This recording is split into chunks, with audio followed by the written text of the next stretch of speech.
I'm excited. Not only is this my first unboxing on this channel, but this is my first GoPro since the Hero 4. So I'm going to get all this out of the box, show you which mounts I also bought, and then take it for some bike and ski action.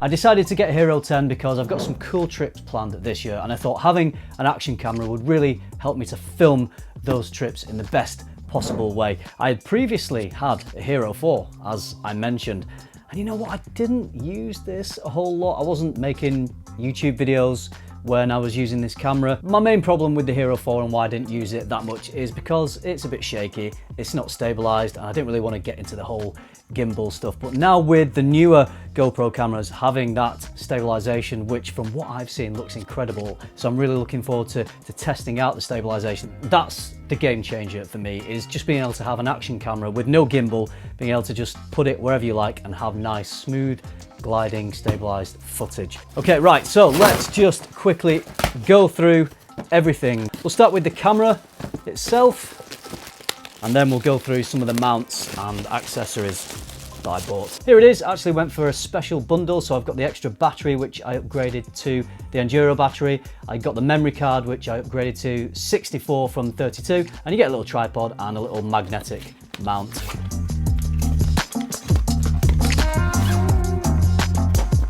It all comes in this little protected carry case, and then on the side you get the camera itself, a few basic mounting options, 2 batteries. I thought there was only 1 battery that it came with, so I've got 2 batteries plus the Enduro battery. There we go, little tripod, extendable. I've got other mini tripods which I may use over this, but we'll see. Cable, and I also bought the chesty.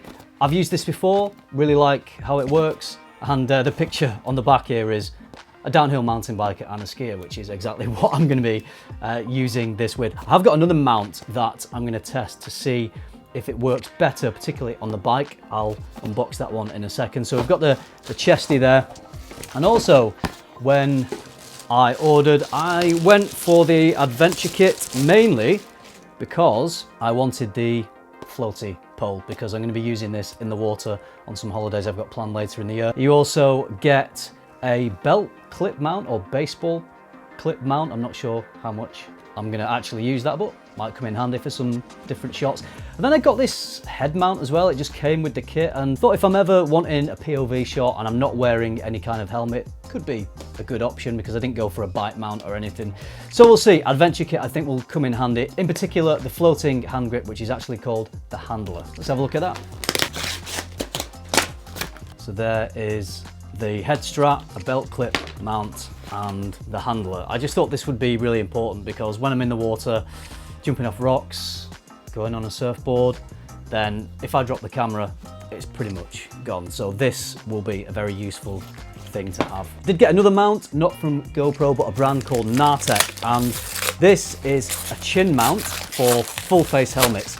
So this is something that I'm going to use when I'm mountain biking. The chin mount for the full face helmet seems a very popular camera mount choice these days. I think it's a little more stabilized than the chesty, because it's on your head, and your head is sort of a natural gimbal. So I'm really looking forward to trying that. It was about £27, so not very expensive, very simple bit of kit. So I'm going to get that mounted to my full face helmet, and I'm going to compare the shots from the chesty to the chin mount. So I think I'm pretty much covered for mounts. I'm sure there'll be some shot I want to get, and I realize I need 1 mount that does that specific shot, but I'm going to get going with these accessories. I think I've got enough to start playing around with it.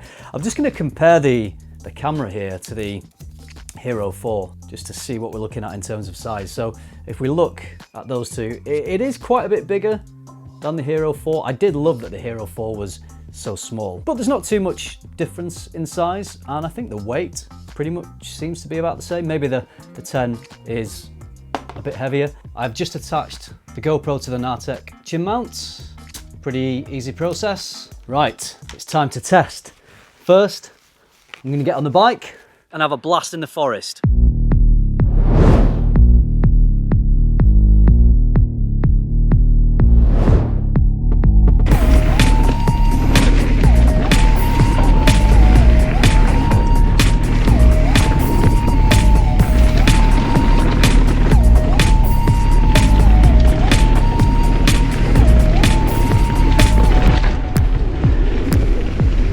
So I'm here at Dolby Forest. I've been riding here for years. The actual official trails here are pretty decent, but the fun stuff is the stuff through the woods off-piste, the unofficial stuff. So that's what I'm going to do today. I'm just vlogging on the GoPro now, actually, without the media mod, without an external microphone. I just want to test it for sound, see how it does in the wind, because if I can get away with the sound being usable without having to have the media mod, the external mic, I just love the idea of taking out this little camera to both vlog with and shoot action stuff with. So the plan today is I'm going to test the chesty mount and the chin mount. I think there's benefits to both. I'm going to try both out to see which I prefer. Okay, so I'm going to dive in and start with the chesty first. So from this one, I'm expecting to have more arms, more handlebars in the shot. So we'll give it a run and see how it turns out. We are going to dive into the off-piste. I'm going to ride the same section of trail for the chesty and the chinny, just to give the best comparison.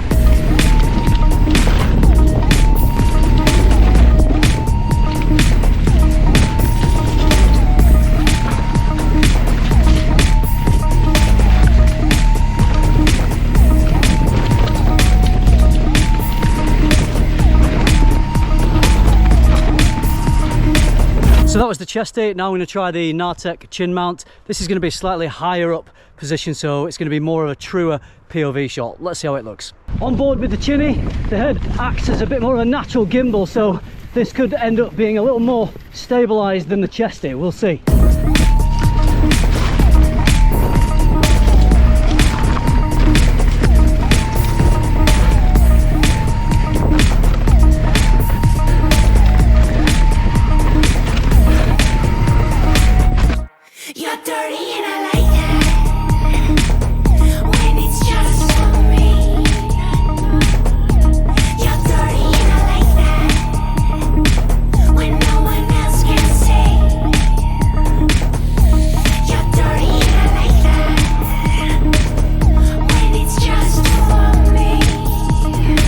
Okay, I think it's time to relocate from the forests of Yorkshire to the mountains of France.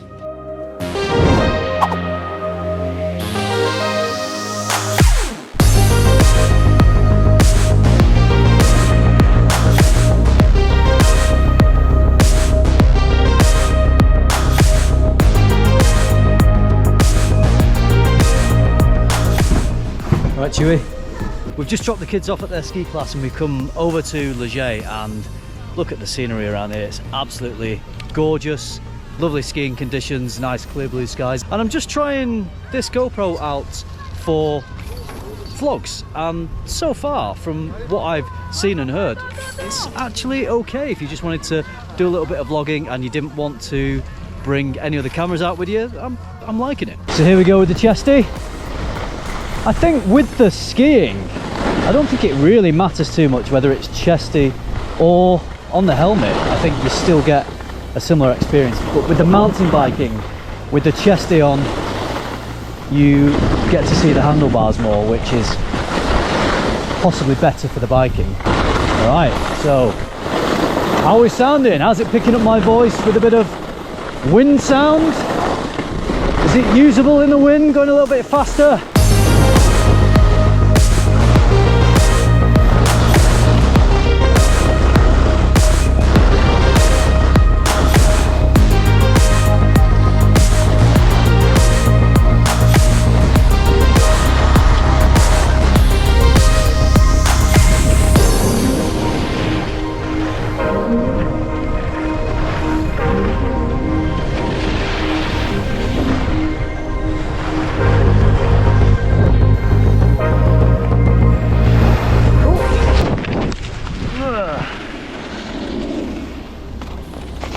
Don't know what happened there.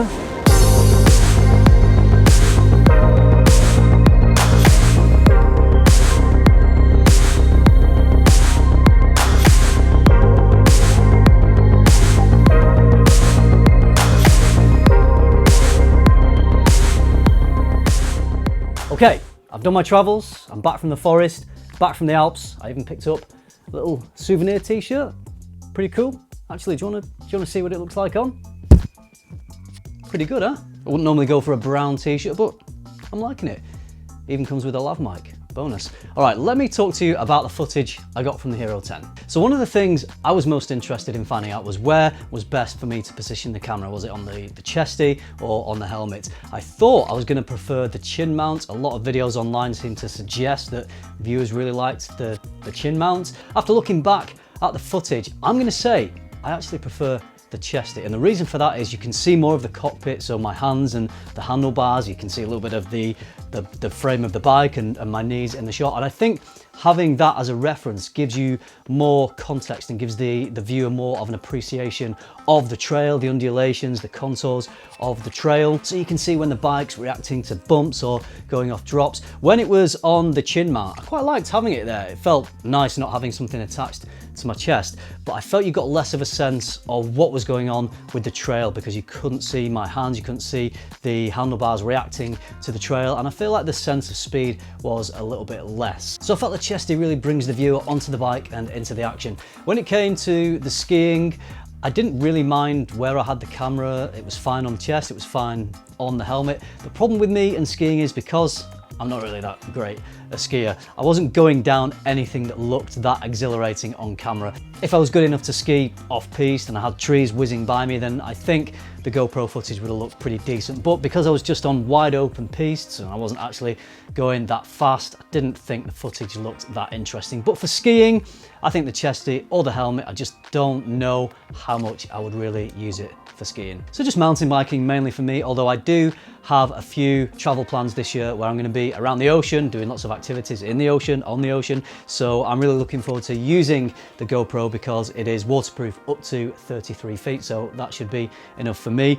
So one of the most impressive things about this camera, and one of the things I was looking forward to after only having previously owned the GoPro 4, was the stabilization. So the Hypersmooth 4.0 on this and some of the other recent GoPro models is a game changer. Not having to have a gimbal, to be able to just rely on this little thing on its own, having all that stabilization was actually superb. But that wasn't the best thing for me about this camera. The thing that surprised me the most, and the thing that I think I will perhaps get the most out of, is the vlogging capabilities. I had no idea that the onboard microphone on this would be quite as good as it is.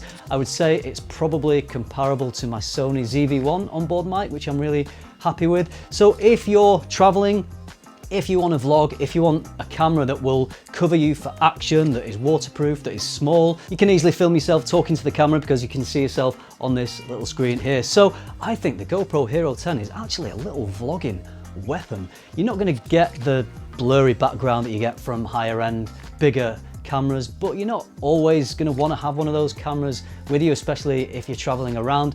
And to be honest, most people probably don't notice the blurry background that much, and it's an additional thing that is nice to have. But story is key, and if you're telling a story, if you're vlogging about something, then it's what you're saying and it's the story that you're telling, whether you've got a blurry background or not. I'm super impressed with this. I didn't use it in really windy situations. I'm sure there would be limitations for the sound then, although I think it was quite windy up on the mountain and as I was riding through the woods, and it still picked up my voice okay. If you did want to up the level of the sound on this, then you can always just get the media mod and attach an external microphone of your choice. For example, I'm using the Rode Wireless Go here. You could easily attach that to this when it's in the media mod and have a lav mic on for better sound. So if you did want to improve the sound, the option is there. But for what I would use this camera for, I am really happy with the sound of my voice on here and with the vlogging capabilities. So yeah, it's a very capable little thing. So there you go, there are my opinions on using the GoPro Hero 10 for a couple of weeks now. Really impressed. I think I'm going to be using this a lot. It's a very versatile